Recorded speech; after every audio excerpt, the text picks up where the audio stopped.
Hey everyone, Andrew Logan here. Great to be live on Facebook. Great to be doing a live podcast recording. And as always, when I'm doing these live podcast recordings, live Facebook interviews, it's because I've got an incredible person here, an incredible leader, someone who's going to come in and give you all an absolute ton of value. So it's with great honor that we welcome onto the live and into the Way Out podcast, Paul Capozio. Paul, thank you for being here.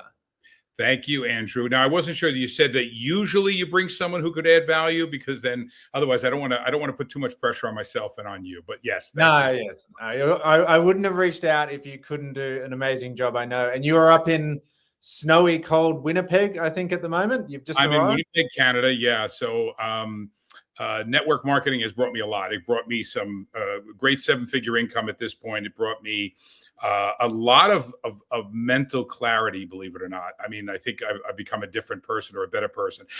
Some of the people who know me best say because of network marketing, I'm going to have a slightly cooler place in hell because of my days on Wall Street. And we'll talk about that in a second. But I have the beautiful Angel Chandler, who not only we partners in business, we're partners in life. And but there's about 3 feet of snow outside. I will tell you that. Well, I'm very jealous. I'm just being 100% honest. I'm very, very jealous. And hi, Diane. Diane will pop up she's already in and saying Hi, hi. Diane Ramonda. Yeah, sure. She's a great person. Great person. Also from my original home state of New Jersey. Oh, there you go. So I want to just unpack a little bit for everyone watching and listening in. So the reason I brought Paul in, so we've, thanks to social media and thanks to the world and leverage and all those things that we have in this industry, Paul and I had sort of, met and connected a little bit over the online space. And then there was a post you did, it's probably about 6 months ago now, but you did a post talking about how you started in this career and we talk about the incredible life that you've been able to create, but your very first check was $22. Right. And that resonated with me because my very first check was $22. And so, there was that immediate like, oh my goodness. And we got in and I started commenting, and then we ended up chatting. We were into WhatsApp, and then, slid into the DMs. And then I think we had a good hour and a half on the phone, just talking about life and business and really connecting deeply there. And I thought, it's such a good story. It's such a good story because so often we can get caught up in these crazy 7-figure, 8-figure stories, and those stories exist and they are real, and you're living proof. But sometimes also for the brand new person, it can feel overwhelming. It can just feel so far, and they can get a $22 check and feel like a failure because people are like, well, I'm getting 22,000, and they're like, I'm only getting $22, and they're feeling like a failure. So I'd love to unpack that, and then we'll see where this all goes organically as well. But let's just go back to before you got that check and before you joined your company, before you joined this industry. What was life like for you before you started? Well, I was born at about 8 pounds, 9 ounces. No, I'm kidding. I won't go back that far. But funny when you said that, because people don't, I think one of the themes I'd like to really focus on this podcast is how people don't manage the expectation. They put so much pressure on themselves. So I hope, if anything, they can read between the lines. But go back to 2017. I joined my one and only network marketing company. That's where I still am. That's the only company I've ever built because I didn't know any better. And that's probably some of the best thing that ever happened to me. But going back, I have a dear friend who was in network marketing for many years, a multiple 6-figure earner per month, not per year, per month. And we were personal friends. We know each other probably now over 32 to 35 years. And every day I would get a text, a video, an email. You got to look into this. You got to take a spot. Every possible outreach I received.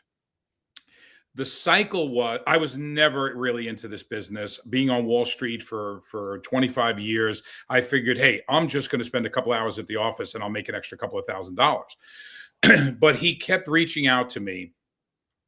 And it went to the point where I blocked him. This is at the time, 25-year-old friend that I literally blocked because it was that intensive. But then I realized his consistency. And even though I felt that I was kind of blocking out what he was giving me, it was getting through. So some level of osmosis or whatever it may be, it reached. And then his company literally shut down. And that's a story we hear all the time. But companies shut down everywhere, every single day. So he says, I'm taking a break. He takes a break. So I don't hear anything about network marketing for 2 years. I was at what I thought it was at peace. He found a new company, which is the company that I'm at now. And he said, you got to come in. You got to do this right away. But the way he did it was very odd. My enrollment date in my company is December 24th, 2017. The company opened its doors November 17th, 2017. So here I am, my phone rings with a 20, now at the time, 30-year-old family friend on Christmas Eve. So what do I expect? Merry Christmas. How are you? How's everyone? No, he's like, hey, I need you to take a look at a video and then I'm going to call you right back. I'm like, you're kidding me, Joe. You're absolutely kidding me. Well, when he came across with the story, I said, you know what? I might as well. The product was very intriguing to me. So I was a product first guy. I was not a paid plan guy. I said, you know what? I was 55 or so at the time. We're into the anti-aging health and wellness space. It intrigued me, bought the product. My house was full of people on Christmas Eve. There's about 5 or 6 other people there. I'll take a bottle. I take a bottle. So I bought the biggest pack that they had, right? Because I kind of had it pre-sold already. Action. And I got, action. I'm sorry? You're taking action straight off. Exactly. There's a clue. There's a clue. And say, hey, I'm going to get the big pack. When it comes in, we'll all share it, which was a mistake because then I got rid of it all and I had no product. But I had product for myself. And I got it on the 28th. I think we got the product on the 28th of December. And I just felt something right away. 3 months go by. I didn't recruit anyone. I didn't think about it. I was kind of watching videos. I found this guy, Eric Worre, and I found this guy, Fraser Brooks, and was watching all of these guys and saying I could never do that. And I'm online in March. So it's December, January, February, March or April of 2018. I'm online talking about the stuff and online at a supermarket. And I'm talking about the product on the phone to someone. And the guy in front of me is a fireman, a New York City fireman. And he turns around and he says, oh my God, whatever that is, tell me how to get it because I want to try it, right? So he was my very first distributor. He is still with me as a distributor. He's become a major family friend. And I think from one thing led to another. He had a little network marketing experience. He introduced me to a physician down in Tennessee. And lo and behold, I couldn't even go through the enrollment process. I didn't know anything about onboarding. We just did it. We just did it on pure momentum. And I get a check in the mail for $22, right? And I'm like, I don't know. I'm trying to do the math in my head at the time because I did not understand scale. I didn't understand what this business truly was, right? I was looking at it as a transactional retail. I didn't look at scale. I didn't look at growth. I didn't look at any of those things that we deliver in our industry in spades, the ability to scale. So I keep going. This doctor, he signs up a few guys, and all of a sudden my next check is like $100, 120 some odd dollars, right?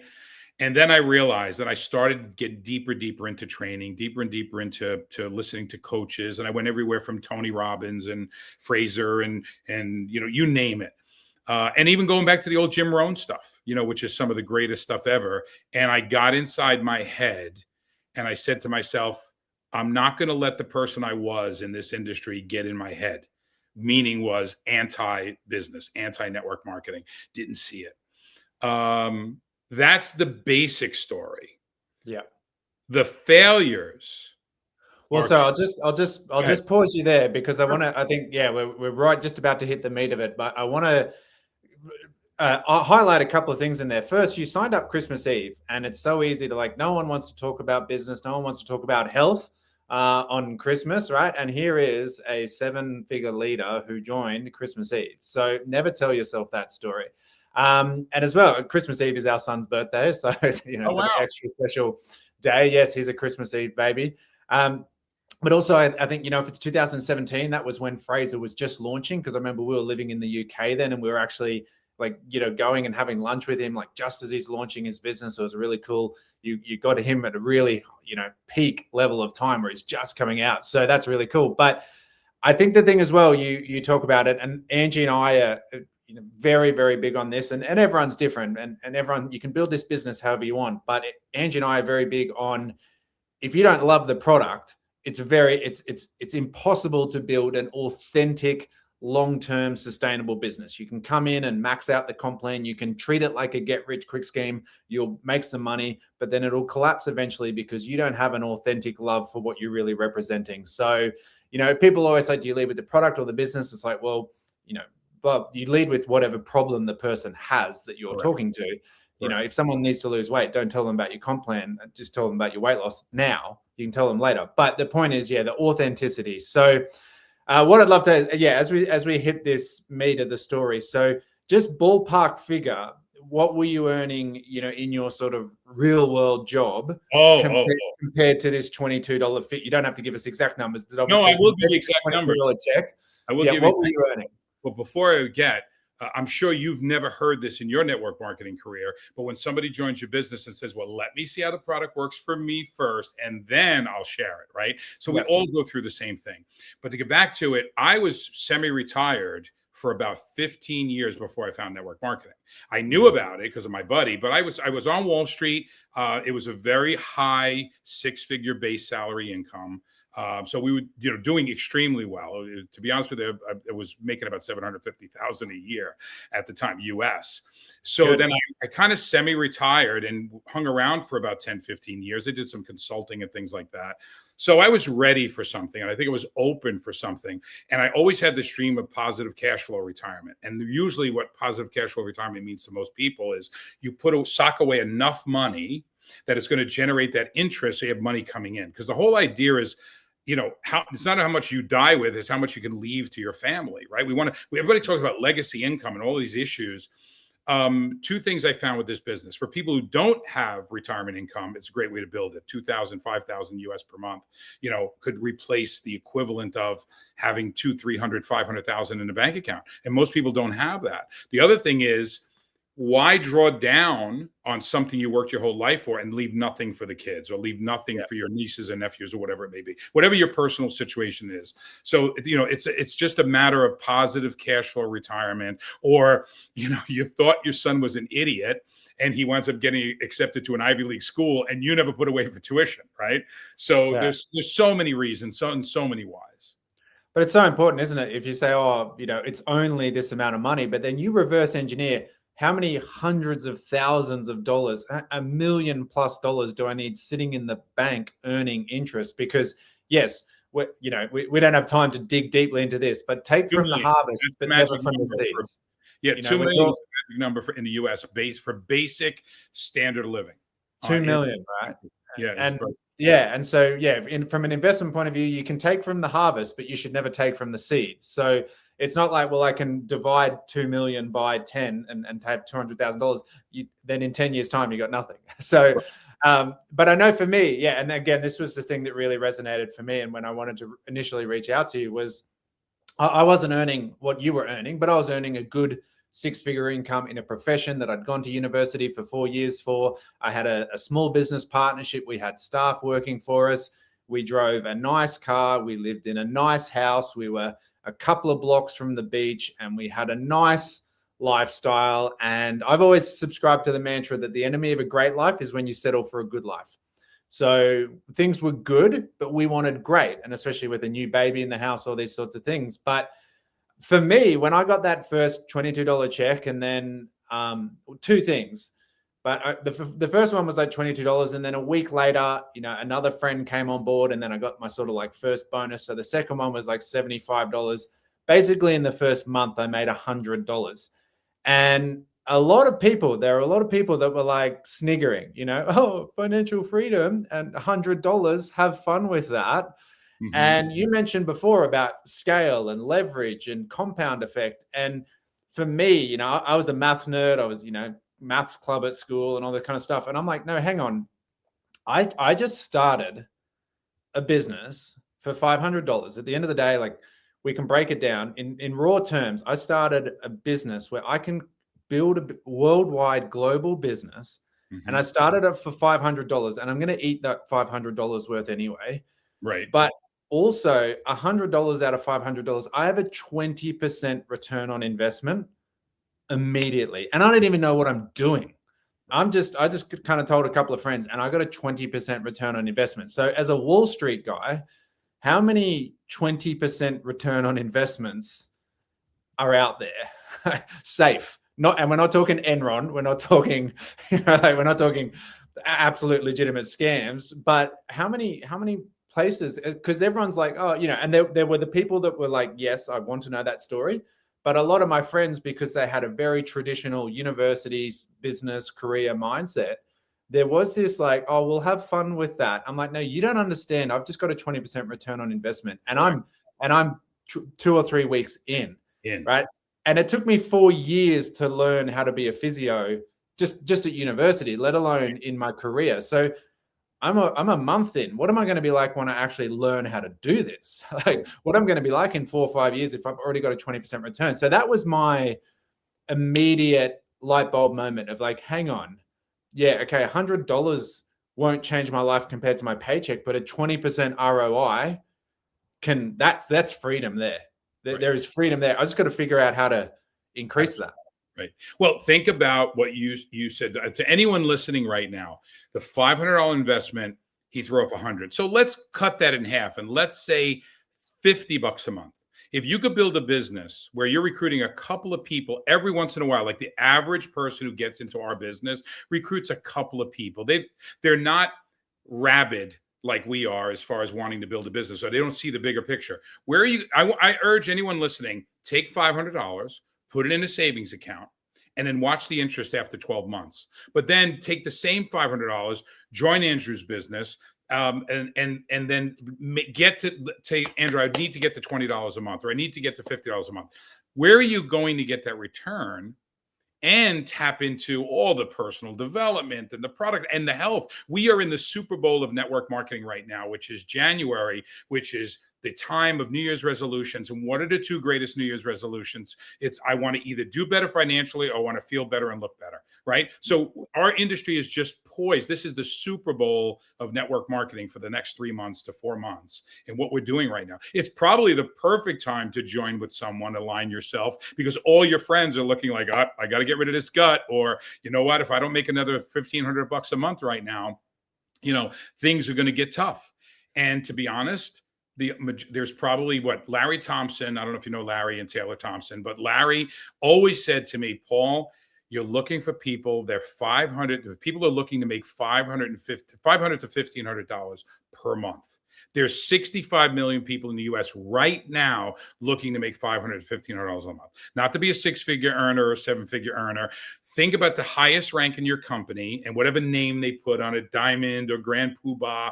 This means nothing to the average person coming into our business. What means something to them is, how do I solve my problem? Whether it be physical or financial or both. If you're watching the live, go back. And if you're listening to the podcast, just rewind about 2 minutes, because that is the single most important thing. And this is one of the things I talk about so often. We want to tell that big, crazy story. We want to tell that amazing story of that person that has completely, maxed the plan and is absolutely crushing it. But for the brand new person, that their financial mindset isn't at a point where they can believe that story. They haven't read the books, they haven't done the mentorship, they haven't sat in a room where people are walking across stage and these things are real and they're actually real people that you can touch. And you can send that. My sponsor sent me videos all day long about this person. Look how much money this person's making. I'm like, I have no idea who they are. Right. I don't care. And our first goal, our immediate vision when it clicked, was $300 to $500 a week. Like you say, $1,500 to $2,000 a month, Aussie. Right. So 1,000 US. And it was like, that was enough to change our life, because that was enough to bring Angie home and she could be a full-time mom, right? That was the oxygen. That was like, just put our oxygen mask on first, and then we can start to really and the life that we have created now, it's absolutely wild. There's one of the ladies in a lady in our team, and she was like the youngest person ever to hit 7 figures. Her goal was to buy a new yoga mat. She was like, honestly, I wanted to make enough money to buy a new yoga mat because my other one, was getting all ratty. Like, these are the stories that actually matter. And we can actually overwhelm and scare people because we're like, oh my goodness, blah, blah, blah. And it's like, hey, it would $200 to $300 a week just take that monkey off your back. Would $200 to $300 a week let you breathe, because people are right there, you know, almost underwater trying to breathe. And $200 to $300 a week is so powerful. And as you say, even if we expand that out, $10,000 a year, you need 200 grand cash sitting there to get $10,000 a year in interest, which, by the way, no financial advice, but in Australia, they'll tax you on. They'll tax you the interest. They'll tax you the capital gains. They'll tax you for leaving money in the bank account. If you start a business, they'll give you tax advantages. They'll let you claim your expenses. They'll let you claim a lot of stuff, not tax it, you know, but and then again, you get incredible mentorship. You get to surround yourself with people who are positive and want to lift you up. For the tax advantages and the personal development alone, like, it's an absolute no-brainer. So that, I mean, just what you said there, we could probably just end the podcast there, to be honest. But like, let's keep going, obviously, because we're just really getting into it. So now that you're seeing the light, now that you're seeing, okay, hang on, like, this isn't the incredible six-figure earner, but timing, it was the right timing for you. You were ready to sink your teeth into. So how did you then say, okay, I'm going to turn $22 into a life of legacy and freedom and choice and traveling and all those sorts of things? What was the process then to start doing that? So it's really hard, but time management in this business is critical, because no one wants another job. So when people join up, or people are joining you, and you start to duplicate the business, you know, when people talk about the struggles they had, forget about your struggles. Don't brag about your struggles. Don't brag about any of that stuff, because all it's doing is leaving you with pain. It's a matter of a simple system, and whatever if anything I say here is different than what your upline teaches you or what Andrew teaches you or anything, then, just take it as a grain of salt and add things in. Because one of the biggest mistakes I see is people will make course corrections too quickly.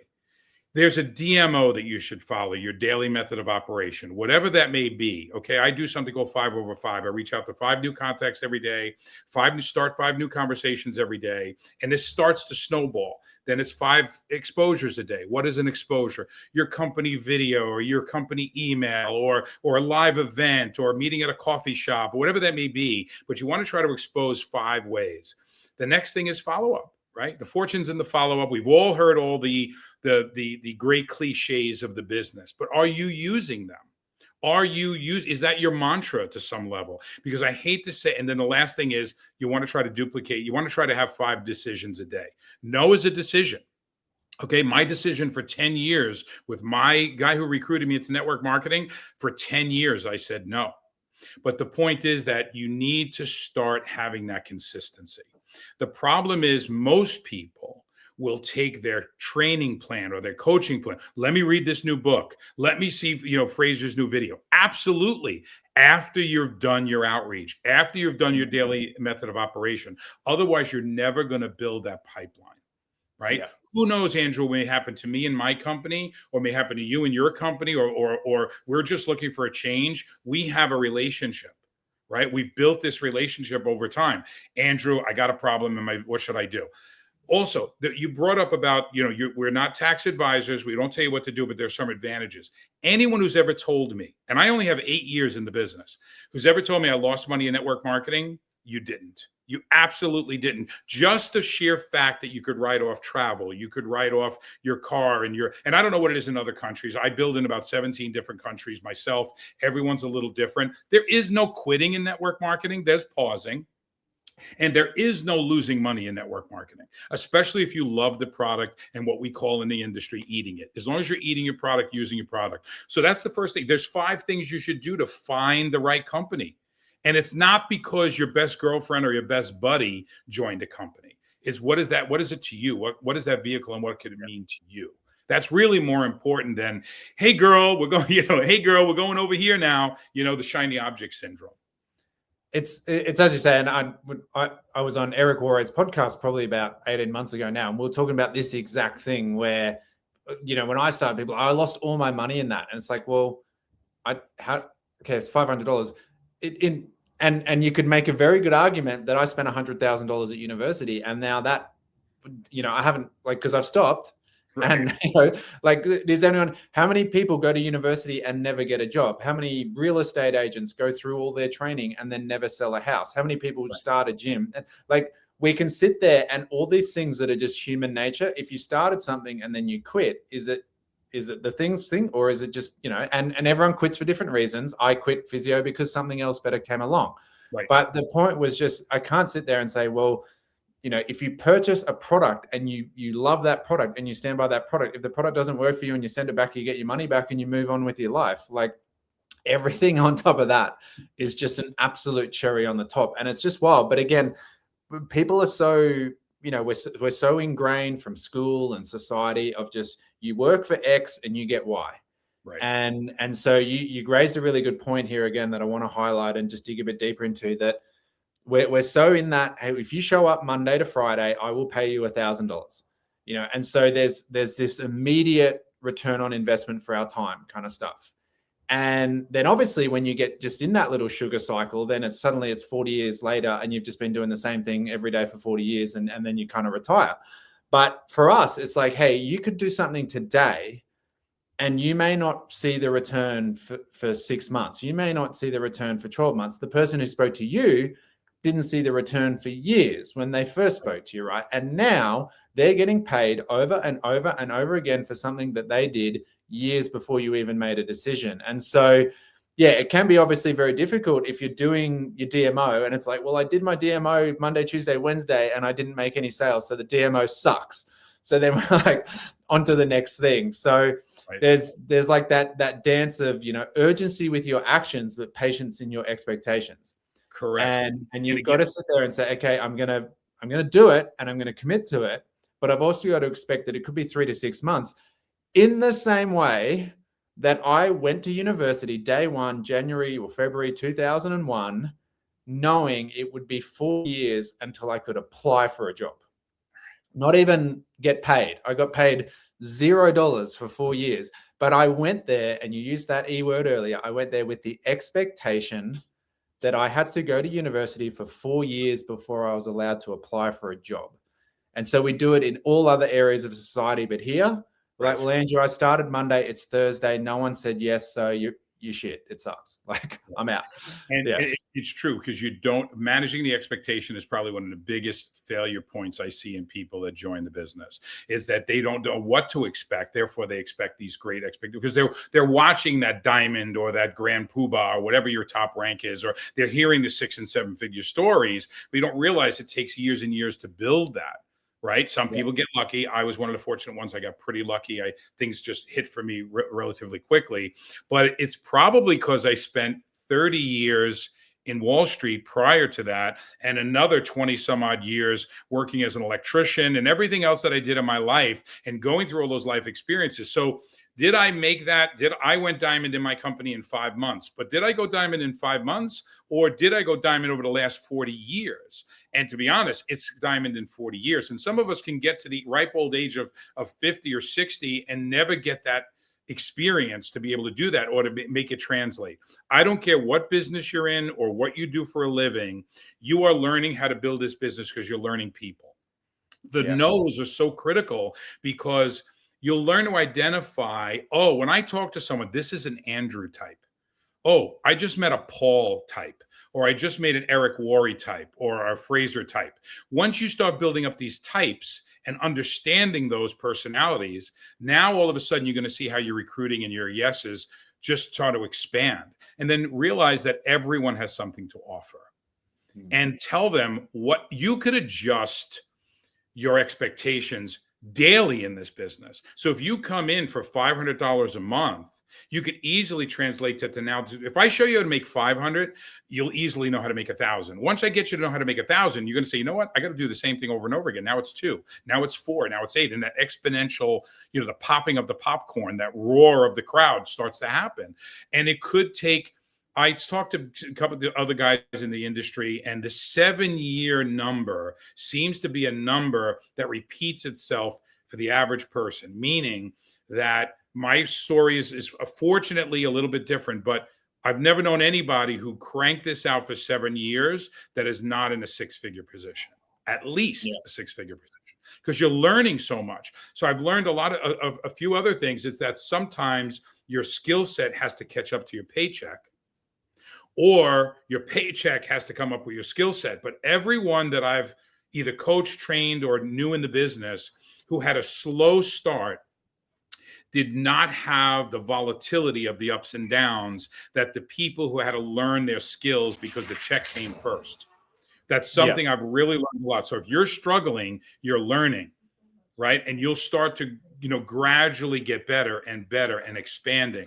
So, and the other thing is, I want to touch on, maybe make a little note. I don't have a pad with me, I'm sorry, but about how this industry is a typical industry. You can find things how relate. I'll tell you a story about when I was getting on the plane to Utah the other day. But again, please don't let your training, you're watching this podcast right now. This is a break from your commitment to the business. This is the time you're spending to get a little nugget, a little idea, maybe get recharged, maybe refresh yourself, maybe get the belief back again, because remember, there's no quitting. But what did you do today? What was your daily MO? Did you build that pipeline? I remember when a very famous company just recently went out of business, and a lot of people on my team said, hey, I want to contact so-and-so because I heard this company shut down and I want to talk to him. I said, well, have you ever spoken to him before? And they said, no, I haven't. I said, well, I know that if someone I've built a relationship over the last 10 years is probably going to take my call over you wanting to call them with an opportunistic situation, because it's obvious.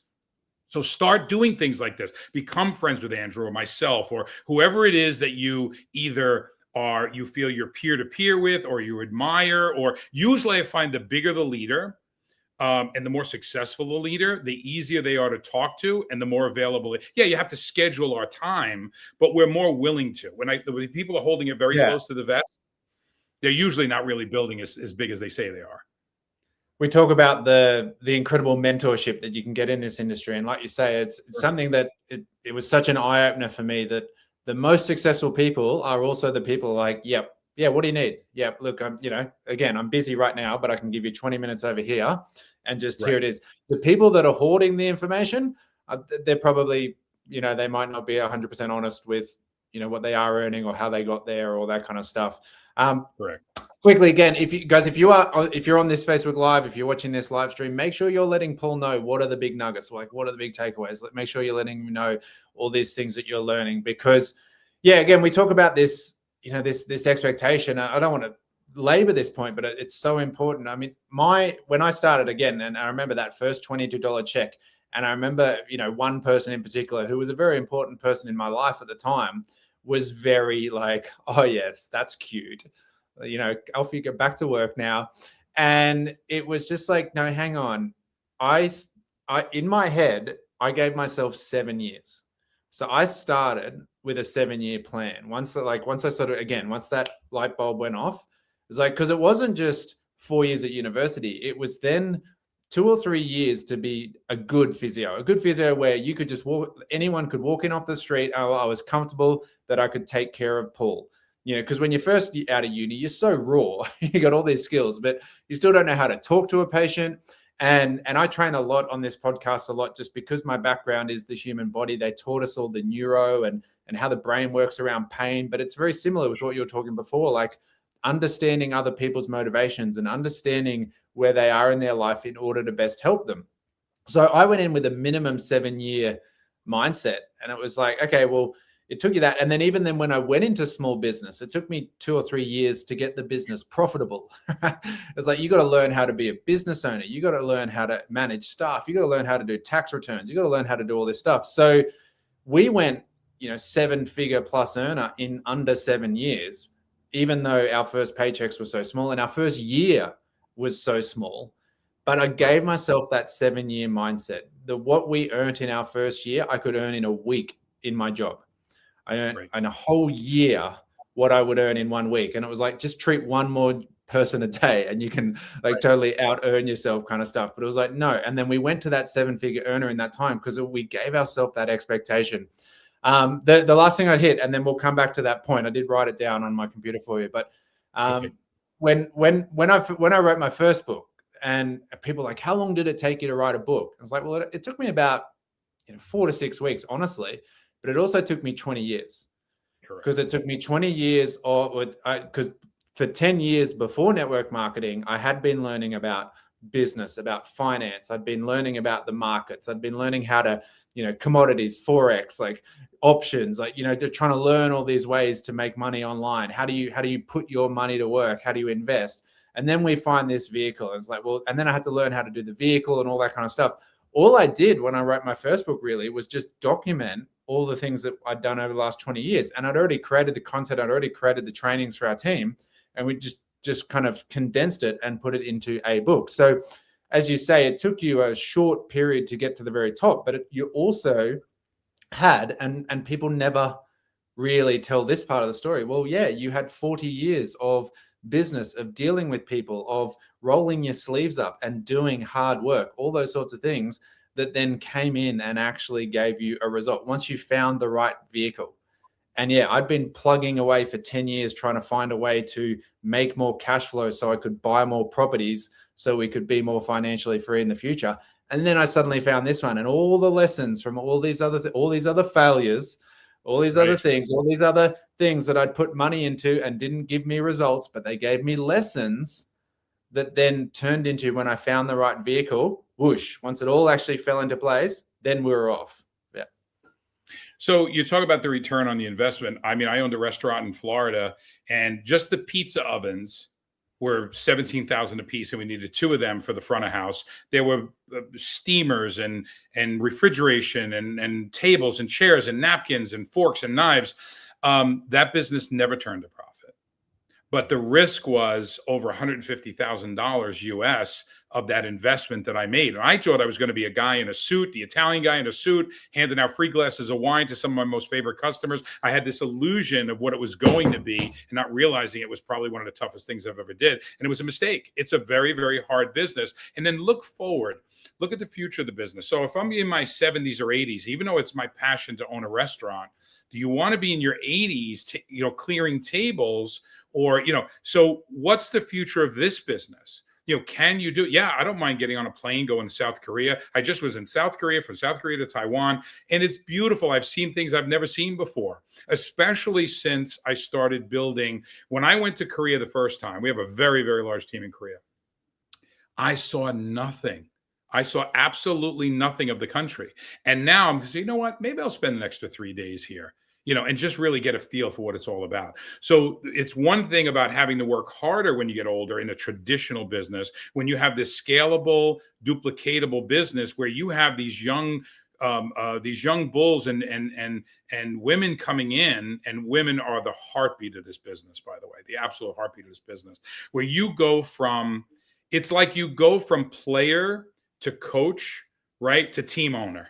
Right. And that's a beautiful thing because, the team owner doesn't sweat as much as the players sweat. Right. But I've sweat as a player, and then I moved to coach, and I'm kind of in that coach mode really right now, and seeing it's probably the most rewarding business I've ever been in. And I was joking a little bit earlier when I said I'm going to get a slightly cooler place in hell. But, it's such a great way to do business, because on Wall Street, I needed to separate you from your money. Okay. Whether there was a return on it for you or not, that was my job. I made money, whether you made money or lost money. That's the way it worked. And I did mergers and acquisitions, and we did a lot of distressed company buys. So here you are, you're in a business where my goal was to find a family-run business who was basically close to bankruptcy, and give them as little as possible for the business that this family has built over the last 30 years, right? Versus here, take somebody who I have a guy that he was driving a forklift. I don't know what you call them, I don't know what they call them there, but forklift. Okay, driving a forklift. Just upside down. That's the yeah. I'm sorry. Yeah, we're just upside down. That's it's the same. Right. Everything falls off. Everything falls off. So, and he made $750 a month, was the most he's ever made driving with overtime, driving a forklift in the Inland Empire out in California, Southern California. When he made his first 750, here's a guy, neck tattoos, as big as me, hugging me, crying, that he was able to double his income. Okay. Now, I'm going to tell you that he was with me for about 5 years. He moved on to another company that better suited him. But that exit with him and I was probably one of the most beautiful things I've ever experienced, because he's like, I could never do this without you. He goes, I probably stayed here 2 years longer just because of you. So be the person be the person that people want to stay with, right? Things change, companies change, product lines change, but be that person that you're delivering. Here's what I'll give. The best advice I can give anybody is, if you focus on their paycheck and their ability to earn one, you never have to think of yours. I could tell just by what my people are making that I'm going to have a good week. Right. So if you focus there, that's the future of the business. That's how you build retention. That's how you avoid the shiny object. Oh, this new company just joined and they got a crypto with a vitamin. If you take the vitamin, the crypto is going to do better. We've seen it all in this business. Right. And that may excite you, but where you have to live is in the boring. You have to build this business to the point where you fall in love with the boring, the daily method of operation, because many of it, Andrew, I'm sure there's some stories or anecdotes you've given me today and I've given you today that you've given before on other calls, right? The reason is that one person that's listening to it that's never heard it before, and that light bulb goes off for them and the business becomes visible to them. Our job is to make the invisible, what are these guys chasing, to the visible. There's a great story about, that I'll just do it really quickly. I was watching a nature show, and you see there's a wolf, and this wolf is running through the snow, darting back and forth and up and down and crazy and in the trees and out of the trees. And he's just running at full speed, and you don't realize why. And it's a helicopter shot, and the helicopter's coming in on the wolf. And all of a sudden you see that in the snow is a white rabbit, and the wolf was chasing the white rabbit. And most of us are like that. Your friends and family see you as the wolf. They never see the rabbit. But the beauty of this thing was the rabbit got away. And the second piece of the story is because the wolf was chasing for a meal, but the rabbit was running for its life. And to be honest, we hear so many great stories in this business about, I slept in my car. Your business, and we didn't start the way a lot of very successful network marketers start, living out of a car, borrowing money for food, spending, going to an event that they couldn't afford to go to, and sleeping in a room with 12 people in the Holiday Inn. So not at the venue hotel, but at some other hotel outside. And some of the greatest stories in network marketing are born there. So I don't wish any of you to have to get that low, but find something that makes you run hard. Find something that makes you feel more like the rabbit running for its life until you get to the point where, hey, I really understand this business now. Yeah. You say that you got to live in the boring, and obviously the negative connotations of that boring. But yeah, in my background, I work with athletes, and athletes are the most structured, quote unquote, boring people you will meet until they get on the field. And then what they do is incredible, and they get to, live the great life and travel and do all those things that we want to do. And it's like anything, the most financially free people are the most rigid and consistent in their budgeting and their investing. And they take, small compounding gains over and over again. Occasionally people get lucky. Occasionally people win the lotto. Occasionally those stories come up, right? But they're always the exception to the rule. And as you say, and without unpacking this too much further, but just financially, guys, I train a lot of financial mindset.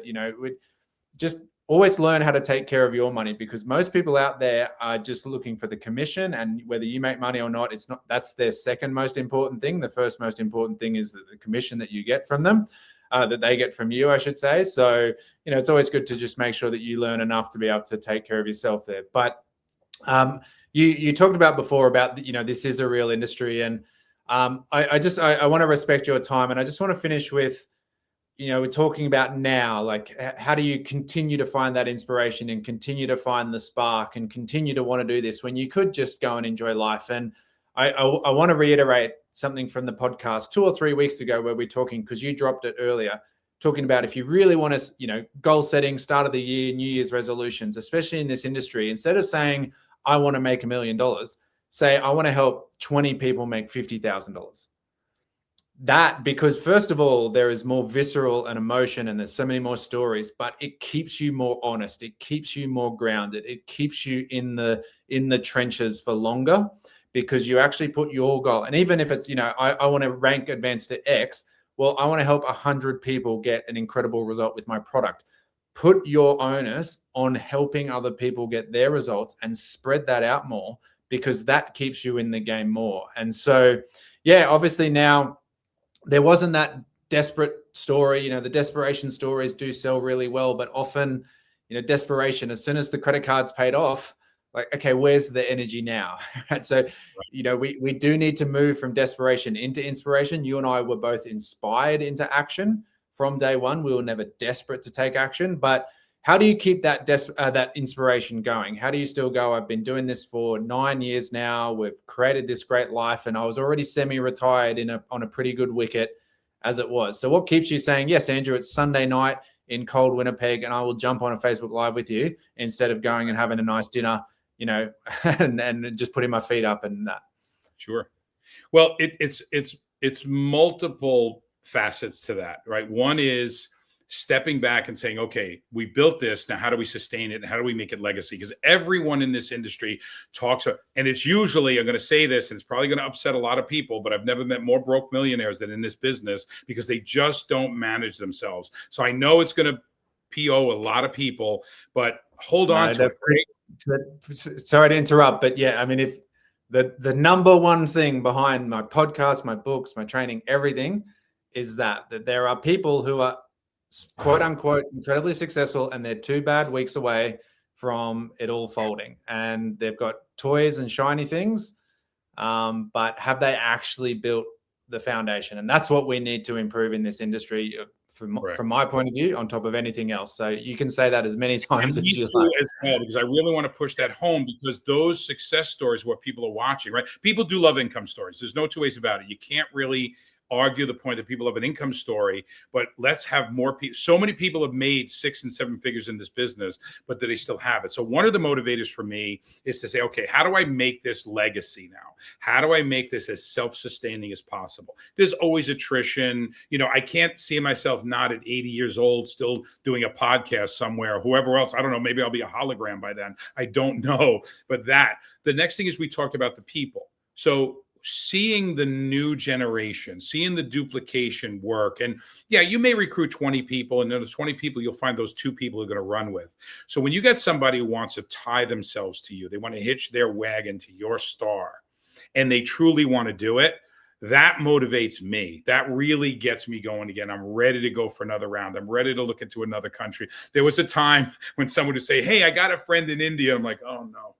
You know, here we go, another country, another build, another shipping catastrophe, another whatever. But then it becomes, well, I remember when I first started to build in Korea, and how excited I was, and how I wasn't paying attention to any of the negative. I looked past it. I'm going to do it anyway. And now here's someone else who's got the same dream, the same vision, as misguided as it may be, but we could bull through it.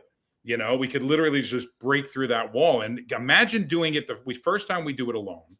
The second time we do it 1 or 2 people. But imagine now you're building it with a couple of 100 people of the same vision, the same drive. How do you not strive for that energy? How do you not live off that energy? You know, that's really what does it for me. There's really nothing else. You know, yeah, new products from time to time, you know, maybe developing a relationship with ownership, and, you know, taking your expertise to the next level. Doing things like this is very rewarding. I'm still excited about it, you know, to say, oh, I get to work with Andrew, and I've seen him on stage, and you know, and you see all of these things, and it's still exciting. Walking the stage is really, really exciting. You know, I recommend it to everyone, no matter what your rank is. Just get a feel for that. Because it's not necessary to build a business, but it's a beautiful aspect of the business, especially with social media. If you're on social media and you're doing the duck lips and all of that, well, we can give you a way to monetize your social media. And also, you want to be seen. You want to be heard. Well, what a great way to do that, by standing in a stadium with 25,000 people and you're telling your story. Or coming on a podcast like this that may get viewed for a couple of thousand people. Yes, it fires me up. I'm sorry, but it does. It's not ego. It's just, you know, oh my God, somebody wants to hear what I have to say. You know, that's what so many people are striving for on social media. But here we monetize it. Here we really monetize it. I'm sorry, I went off a little bit. No, it's awesome. And so the thing I'll just finish on that, I think, because some people like recognition isn't for everyone. There's John Maxwell, who was a big mentor for mine, especially from a leadership point of view. He says there's 7 ways, 7 motivated to the human spirit, and recognition is one of them. And so, but it's not as important for everyone. But if you are someone who's like, you know what, I don't need the recognition, you're more of an introverted personality, I don't need to be on stage, you've got to be on there for other people. Like, it's one of those things where if you want to find those leaders, the very best way for those leaders to say, yes, Paul and Angel, I believe in them. They're the people I want to link arms with. Because you don't find leaders. Great people reach up to you because they're inspired by you, and they see you walk across stage. They see you share your story. They see you hit that rank and say, that's the person I want to link arms with. I've never had someone come up to me and say, Andrew, I saw you sat in the very back row. You were on your phone. You showed up late. You left early. You were hungover on day 2. You can show me financial freedom. Oh my goodness. Like, you're the person I'm going to link arms with. So again, if you're like, oh, I don't need to be on the stage, but your people need to see you on stage. And the other thing, and the thing that I learned the first time we got to be on stage, the first time we won an incentive trip, the first time we got to, go somewhere, is you get to go backstage. Because when you go upstage, you go backstage beforehand as they line you all up, and you get to have conversations. And that's where you get to connect with these top leaders that can seem like, untouchable people, but then they're not, and, I say this in a positive way, they're just normal people, and they're standing out the back and they're bored and it's dark, and you can start conversations and you can get to know these people, and they'll give you, again, free mentorship. You get to go out to have dinner with them and all these sorts of things. And you can, stuff that you would spend hundreds of thousands of dollars on, and you can sit and have a beautiful dinner with these people because you got backstage, you had a conversation with them, you connected, and you can totally change your life. So that's why you need to be up there. That's why you need to be doing that. And listen, if you're nervous public speaking, okay, we all get nervous. And going up on stage, now people ask me, well, Paul, when you go up on stage, 5,000 people, 10,000 people, do you get nervous? I said, yeah, but I don't get nervous about the same thing. I don't get nervous about what I'm going to say. I don't get nervous if I'm going to, my mouth is going to get dry. I get nervous now that I won't reach one person in the audience. So the nervousness never goes away. It just changes of what makes you nervous. So the whole idea, before I go out there and I'm really getting ready, and they're putting the microphone on you, and this guy is molesting you to get the microphone on, and go. I urge everybody to go through that experience. But you go up there and say, well, is there that one person out there that's going to hear something that's going to make a difference? Even though there's maybe 10,000 people or 20,000 people in that crowd, that one will make a difference if it goes to them. So I don't know. I'll tell you, the bigger the stage, the fewer people you can actually see. Like the brighter the lights, you can, like the biggest I've ever done was about 14,000, I think, and you could literally see 3 people. The lights were so bright, you could only see about the first 3 people. What's more nervous is 3 days beforehand when the legal team wants you to do your speech and it's just an office basically room with like 7 legal people and the GM just sitting there with notepads. That's way more nervous than 3 days later when they cut you 45 minutes down, and you just cut me 18 minutes. I don't know what I'm going to do. Well, go and rewrite. There's no AV, there's no nothing. Yeah, and Paul, I want to thank you. This is honestly, man, this has been just the amount that you have delivered, everything that you have said. This has been absolutely incredible. And I want to honor that. And I know everyone listening has got so much. You've just dropped so much gold. I've had some incredible names and people on this podcast. You have delivered so much above and beyond. So I want to thank you for that. Appreciate time, guys. If you got value out of this, make sure you comment, make sure you message Paul, let him know, share it out to your team, share it out to someone who needs this, share it out to someone who is struggling and needs that little kick in the bum, needs that little bit of guidance, but most importantly, needs that little bit of hope that, you know what, my paycheck right now may not be where I want it to be, but looking at the ROI, looking at, if not this, what else? That was always my mantra of like, well, hey, I don't have $1 million to sit in the bank account just doing nothing, earning interest. So I got to go find a way to make 50 grand a year to change our family's future. If not this, what else is going to give me that? So thanks a lot, mate. Thanks to everyone for being on, and we'll see you for another Facebook Live. We'll see you for another podcast episode really soon.